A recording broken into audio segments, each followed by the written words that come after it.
What's up, guys? I am here to preview UFC 294 going down live from Abu Dhabi this weekend on October 21st. First off, I just want to start by saying 11 days out from the event, the UFC lost the two biggest fights on the card, and the replacements that they got are honestly just about as good as the original fights were.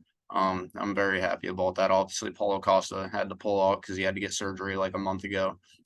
It's replaced by former welterweight champ Kamaru Usman, someone we wanted to see Hamzat fight for a couple years now. And then Charles Oliveira pulled out of his rematch in the main event for the UFC lightweight title against Islam Makhachev. Makhachev will now fight Alexander Volkanovski, the UFC featherweight champion, in another rematch. This one, an immediate rematch. I would rather that Oliveira was still in the fight rather than Volkanovski. I mean, Volkanovski versus Islam is like the two of the top three pound for pound fighters in the world now that John Jones is back. It's perhaps the biggest fight that they could make right now. But under the circumstances, I just wish we would have got under different circumstances. It's an immediate rematch. Volkanovski's last fight, he lost to Islam. Islam's last fight, he beat Volkanovski. And now he's stepping in on 11 days notice. But nonetheless, let's start from the bottom of the card and work our way up. Sharaputdin Magomedov is making his UFC debut this weekend, and I'm very excited for that. He's a knockout. He's an undefeated knockout artist. He's getting Bruno Silva for his promotional debut, who Bruno Silva, let's just go over his record really quick, okay? So he knocked out former Bellator middleweight champ Alexander Shlemenko back in June of 2018. He then beat another really good fighter in Artem Frolov, also knocked him out, and he won the M1 Challenge middleweight title. After that, he took a near 3-year break before he came to the UFC, rattled off 3 straight knockout victories. Now, since then, he's gone 1-3. The one win over Brad Tavares, also a knockout. He lost to Alex Pereira, Gerald Meerschaert, and Brennan Allen. 3 good fighters. But yeah, he is 23-9 as a pro. Okay, 20 of those wins are knockouts, and his fights that have ended via knockout, he is 20-0. And fights that have ended via submission, he is 0-7. And fights that he's gone the distance in, he's 3-1. So if that doesn't scream knockout artist, I don't know what does. And then Magomedov is 11-0. Okay, he's also 5-0 in exhibition MMA, but we'll get into his pro record really quick. He is 11-0 with 10 knockouts. Now his last win is over a 7-6 opponent, so it's not great, but he knocked him out with a knee 8 seconds into the first round. Before that, his last win was over a 21-5 opponent. The last one before that was a 16-4. He's beaten 9-2 opponents. He's beaten 14-5s. It's going to be very interesting. He's also 5-0 in exhibition MMA with 3 knockouts.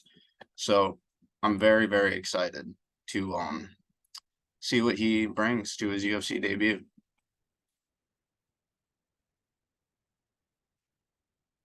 All right, let's get to Nathaniel Wood and Muhammad Naimov. Muhammad Naimov made his UFC debut in his last fight with a record of 8-2. I feel like I remember him losing that fight up until he knocked Jamie Malarkey out. That's who he fought in his debut, and that's a pretty big win in a debut performance. He's now 9-2 as a pro. He's fighting Nathaniel Wood, who since moving to featherweight has looked incredibly good. Now, Nathaniel Wood has always had a lot of hype on his name. He came over as the 2-time defending Cage Warriors bantamweight champ. He was on, let's see, a 5-fight finish streak coming over. And after his first three UFC fights were all said and done, he was now on an 8-fight finish streak. Since then, he's gone 4-2. He lost to John Dodson. He beat John Castaneda, lost to Casey Kinney, and then he beat Charles Rosa, Charles Jourdain, and Andre Fili.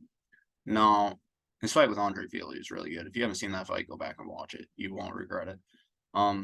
But since opening up his UFC career with a 3-0 record, 3 submission wins, he has gone 4-2. All 4 of his wins have come by decision. No less, he is a very good fighter, and especially now that he's moved up to featherweight, which honestly I thought he was a little small for 145 pounds, but dude, it's worked out well for him. He is 30 years old now. He just turned 30 in August. Him and Naimov should be an interesting matchup to look out for. Let's see.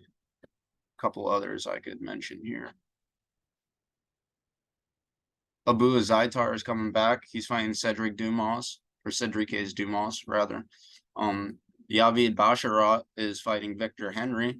Victor Henry, I don't think it's his last fight, but he has a win over Raoni Barcelos, which Barcelos, though he's not a spring chicken, is a very good fighter. He's very good everywhere, and Victor Henry just kind of outclassed him everywhere.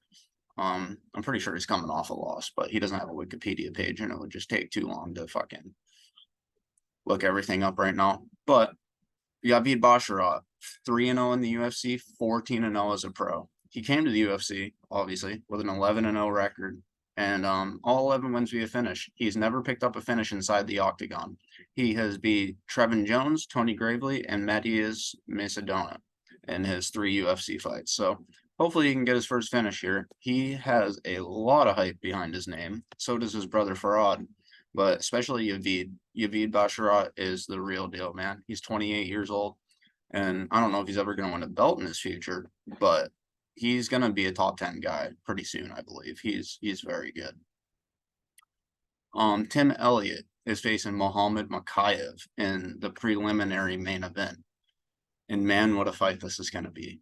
Muhammad Makhachev, he's up there with like Shavkat Rakhmonov and maybe Hamza Chimaev, as far as got Magomed Ankalaev, who's also fighting on this card, with guys that I am just nearly certain is going to win a UFC title in his future, and he's probably going to defend it a lot too.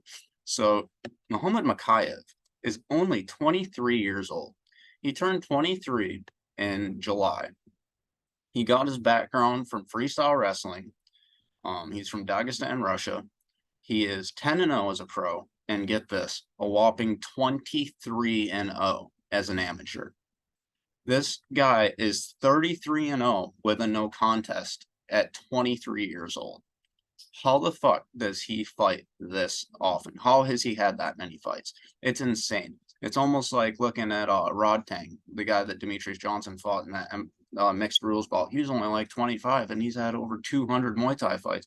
It's insane, dude. Muhammad Makhachev has got wealth of experience, and he's 4-0 in the UFC with 3 submission wins. He's definitely getting his biggest test this coming weekend in Tim Elliott, former title challenger. I believe he's a former Titan FC champion. Yeah, Titan FC flyweight champion. A title he won and defended twice, following his exit from the promotion and his re-entry to the promotion from the Ultimate Fighter 24, I believe. He lost his return bout to Demetrius Johnson because the winner of that season got a title shot. They were trying to find challengers for Demetrius, and he almost submitted him. It was either the first or second round. He had an anaconda choke, and it was very, very, very tight. I was actually really worried for Demetrius on that one. And yeah, he lost that fight. After that, he went 1-4 over his next 5. So upon re-entering the UFC, he went 2-4 through his first 6 fights. Since then, and there were a couple really close decisions in there.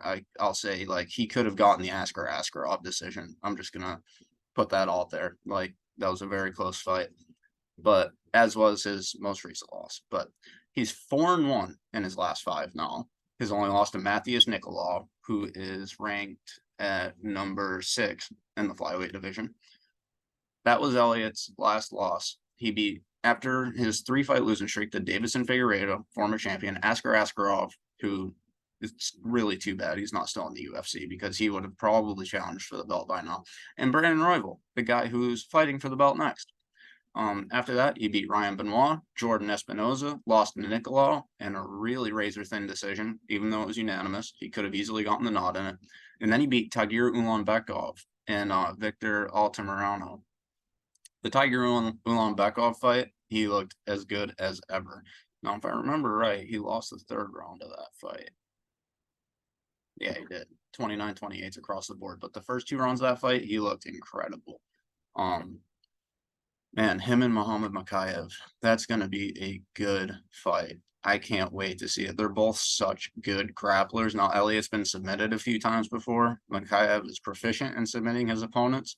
But, dude, Tim Elliott is not an easy fight for anybody. He really isn't. That dude is so skilled and he's so awkward with everything he does. Like it's gonna be a good fight, man. I can't wait for it. All right, opening up the main card, we got Syed Nurmagomedov coming back after a defeat to Jonathan Martinez, who is really just kicking the shit out of everyone lately. He just picked up his second leg kick TKO inside of a year last weekend over Adrian Yanez, which is very impressive. I was a little upset to see Yanez go through that because I really love Adrian Yanez, and he just got tore up his lead leg. Oh my god, dude, that was a leg kicking masterclass. But nonetheless, Syed Nurmagomedov went into that fight, I believe, on a 4-fight win streak. Yeah, 4-fight win streak with 3 finishes. And now he's fighting Muin Gafarov, who is 18-5 as a pro. Syed is 17-3. And Gafarov lost his promotional debut to John Castaneda. Before that, he was on a 2-fight win streak, both wins by knockout, one over a 15-1 opponent, and one over a 16-7 opponent. His last win before that, or actually his last fight before that, he lost his split decision. His last win before that, he fought an 11-3 and won. Before that, he lost to John Lineker. He was scheduled to fight Movsar Evloev. He was scheduled to fight Movlid Khaybulaev, Taylor Lapilus. A few fights that unfortunately fell through, but excuse me. Him and Syed Nurmagomedov should be a good fight. I'm interested to see how Nurmagomedov rebounds from that loss.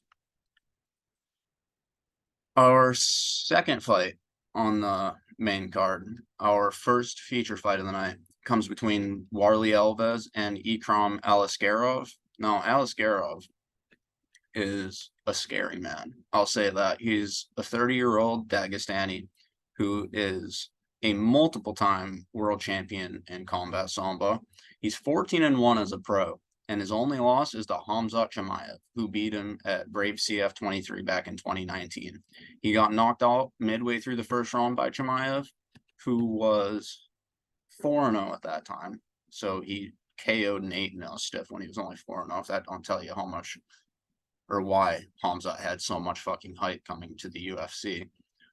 No less so, he has won his last 6 fights straight. Ikram Aliskerov has, and 3 of them came via Kimura. And then in his UFC debut, he knocked out a pro kickboxer in Phil Hawes with a beautiful counter straight, 2 minutes and 10 seconds into the first round. So Aliskerov was originally scheduled to face Paulo Costa at this event. Or not at this event. He was scheduled to face him like a couple months ago. Then the UFC decided to scrap that matchup, have Costa fight Khamzat, which we know isn't going to happen now. And Ikram was supposed to fight Nasruddin Imavov at this event before Nasruddin was forced out of the bout and replaced by Warley Alves. Now, Warley Alves isn't what he used to be. I'll say that. After opening up his career with a record of 10-0, he has since gone 4-6.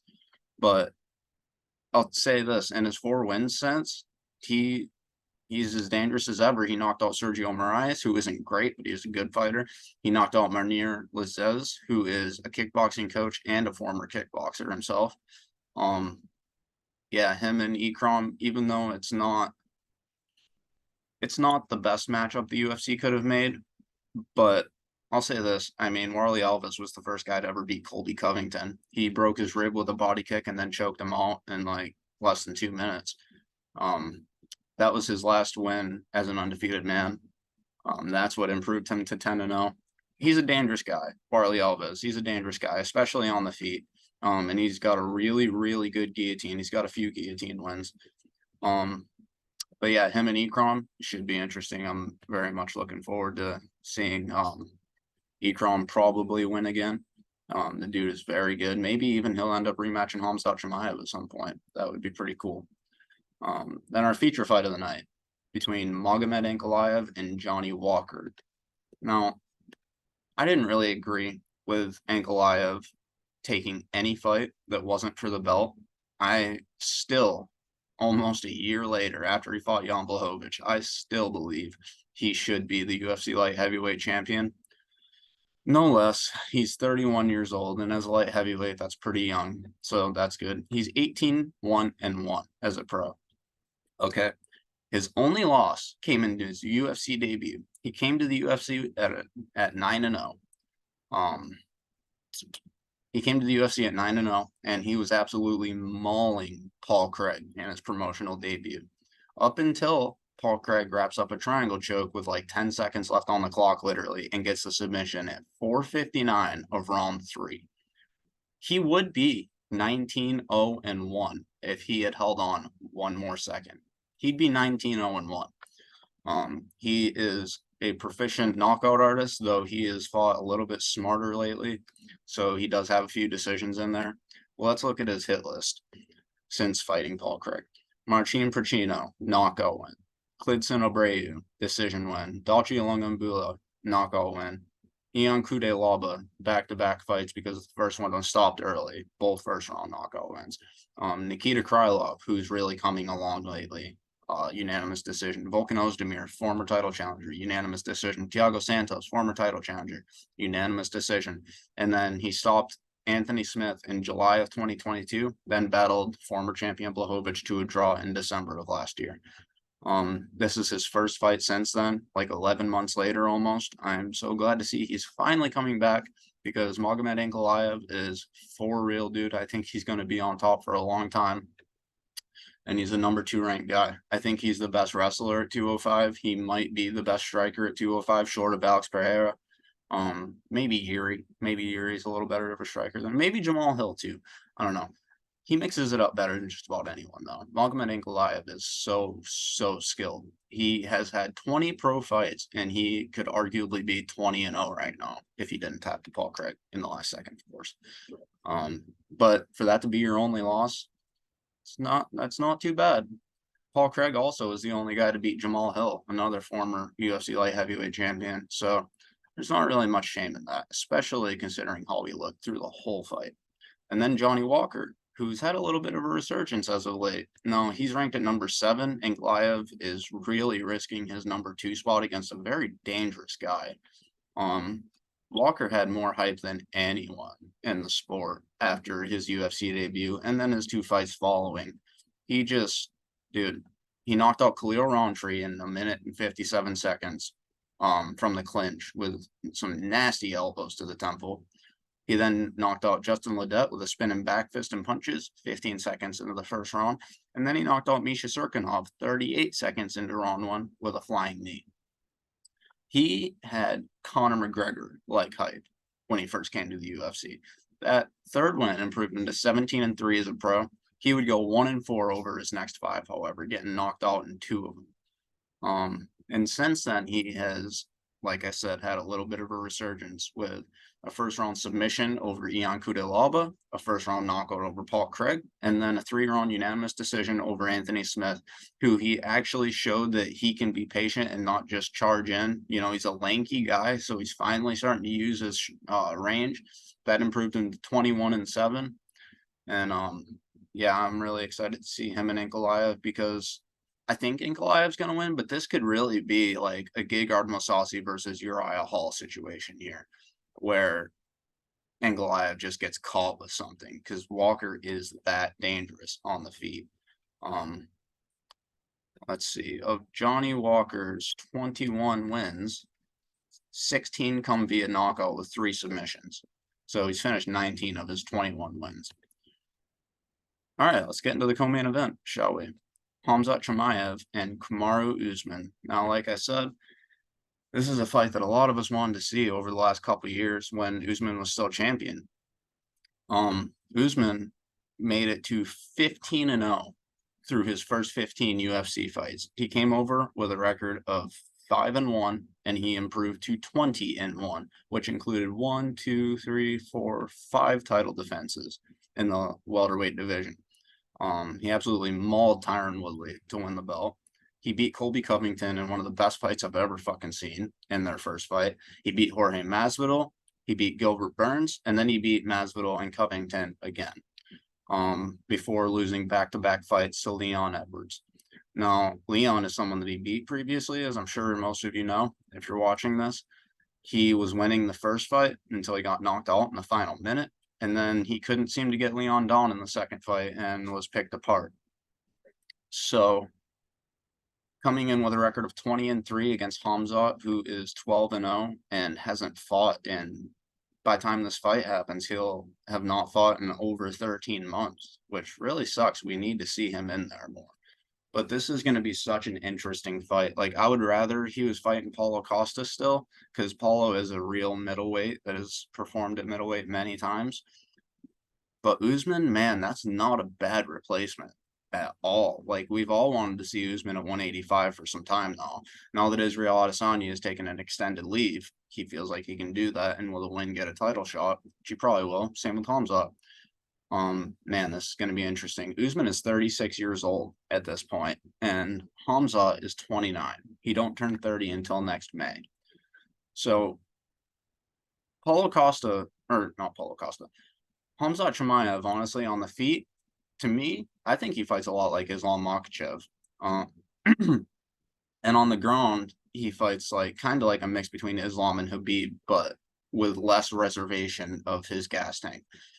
What I really want to see is Hamzat in a 5-round fight, because say his Gilbert Burns fight was 5 rounds, he wouldn't have won that. He was exhausted. I have never seen him reserve his energy, not in one fight, never. And in a 3-round fight, it'll probably work for him. But against Usman, someone who might be able to keep up with him in the wrestling, someone whose striking might even be more technical than his, man, this is going to be a war, and I really cannot wait to see it. Oh man, this is going to be a good one. And then the main event, which we saw earlier this summer, I believe. Yep, on July 8th. Or no, I was wrong. Alexander Volkanovski defended his belt against Yair Rodriguez since then. Shit, how did I forget that? Wow. Okay, so this isn't Volkanovski's last fight. He went back down to 45 and defended the belt against interim champ Yair Rodriguez after he lost to Islam in February, whereas Islam has not fought since. He his last win is over Alexander Volkanovski in what a fight that a lot of people thought Volkanovski won. I don't think most thought that, but I hear people saying it. And it's like, I don't understand how you can argue that he won 3 rounds against Islam, because he didn't. He didn't win 3 rounds against Islam. He won 1 or maybe 2 at the most. He definitely won the 5th. The first 4 rounds I had going to Islam, they were all very competitive, and the 5th was definitive for Alexander Volkanovski. But I'll say this, Alexander Volkanovski, since Adriano Martins, which in my opinion was an early stoppage, I don't think Islam was out, even though it's rendered a KO loss.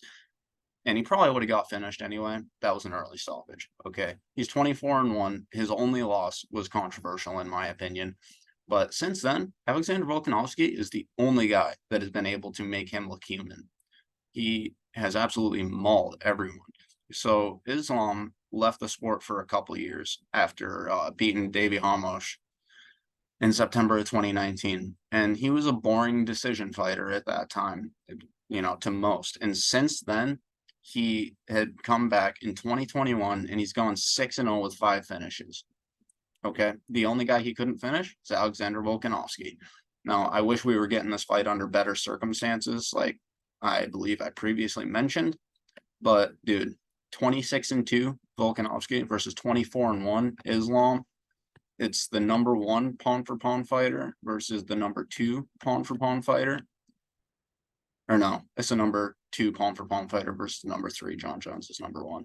No less, this is going to be a very, very interesting fight. Now, it's dangerous for Islam to take this fight. I liked the Charles Oliveira matchup for him more. Volkanovski just has so much fight in him. It's going to be interesting. I do believe Islam is going to do it again, but I wouldn't be surprised to see Volkanovski take the win. Like, what I don't really want to see is Volkanovski lose his second fight to Islam, because that means he'd probably have to stay at 145, but I don't want Islam to lose either. This is the dilemma of being an MMA fan, but it's such a beautiful sport. You never know what's going to happen.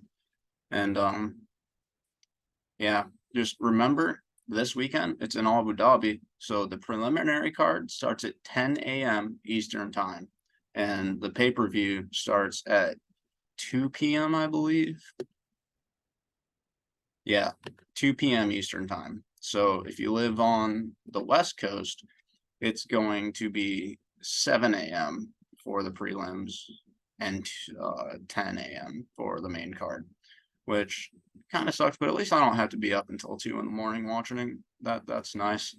But yeah, let me know what you guys think. What's your favorite fight on the card? If you made it this far into the video, I appreciate you for watching. Please like and subscribe if you want some more content. And yeah, see you on the next one.